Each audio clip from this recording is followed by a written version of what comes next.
Alright guys, just hadn't put a video out there in a while, so just want to let y'all know.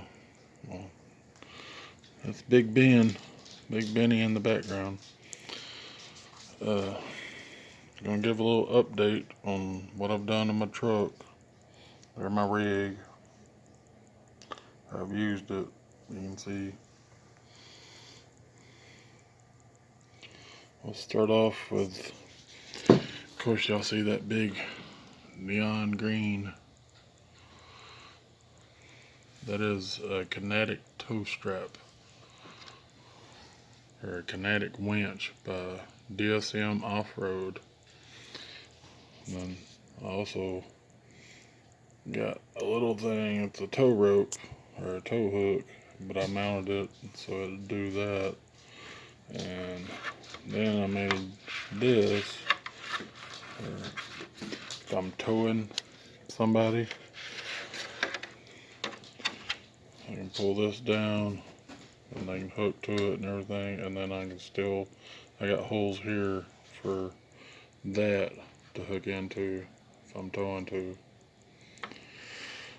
You see I got a little bit of brass. But now we're going to take the body off and go through what all I have. Alright, what have I done?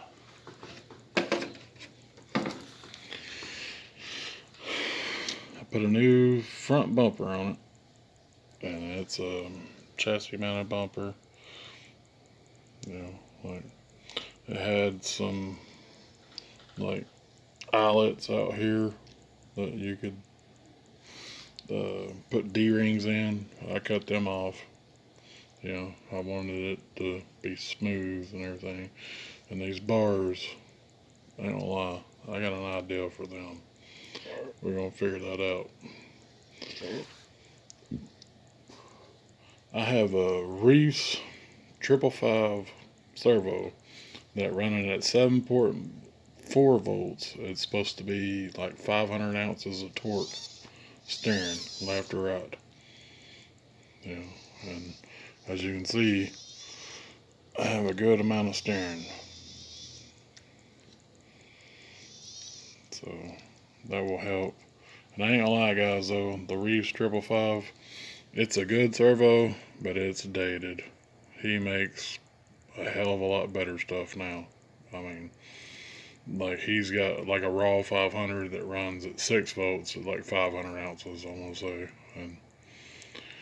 But anyways, go from there to this.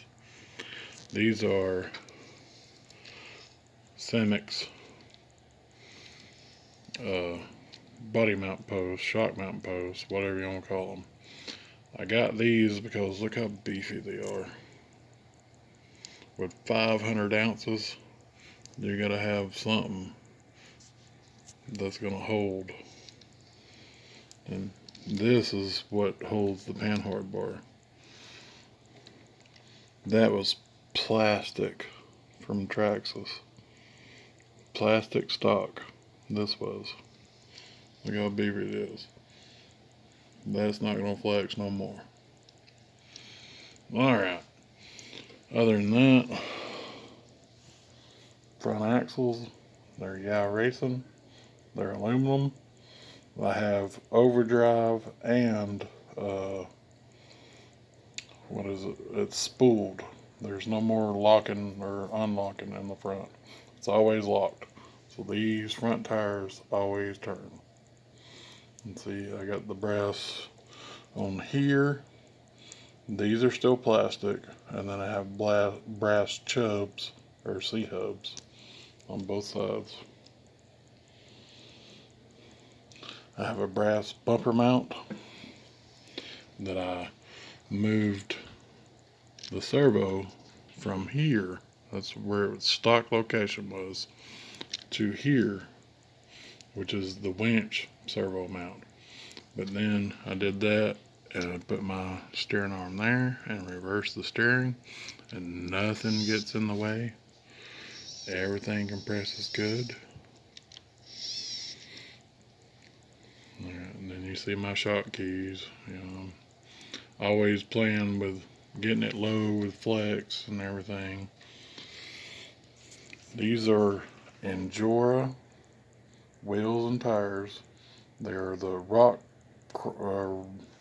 tires, mud terrain MT. And I ain't gonna lie, guys, I enjoy them. I like them, but they're very deep. They're very, like, the wheels stick out way far. I mean, which helps with stability and everything, but I would like for them to be just, you know, so I progress. Got a Hobby Wing Fusion Pro 2300 kV. It does great. If y'all haven't noticed, I'm still running the stock trx4 chassis.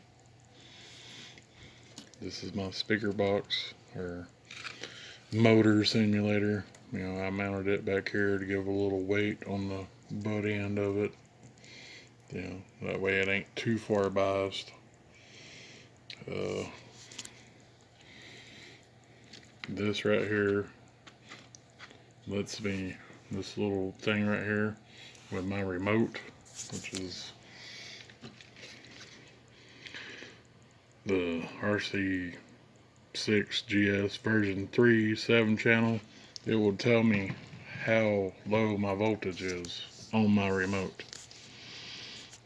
Like I said, the only thing I've done to this stock trx4 chassis is remove the sliders, change the shock holders. I removed the fenders because this started off as a 79 Bronco. I mounted the tow rope like that so it's protected. Those little loops right there, they ain't gonna rub no rocks until I need to use it. Like I said, I got brass. I put the Yao Racing aluminum axle on the back. Of course, it has skid plates. A lot of people don't like skid plates. I do. You know, it protects your investment, you know, especially if it's plastic. I'm still running the plastic drive shafts. The main reason I bought some metal drive shafts. I don't know if you can see it in here, but the metal ones, like, they sit back this far, so it was always letting that bearing stick out, poke out. You know, still got the trx4 links, and rod ends, desert layer shocks. Oh, also, this is new. This is a 2-speed transmission, so this is a 7.4 volt transmission shifter. It'll allow me to go up to 7.4 volts, which is what I'm running now.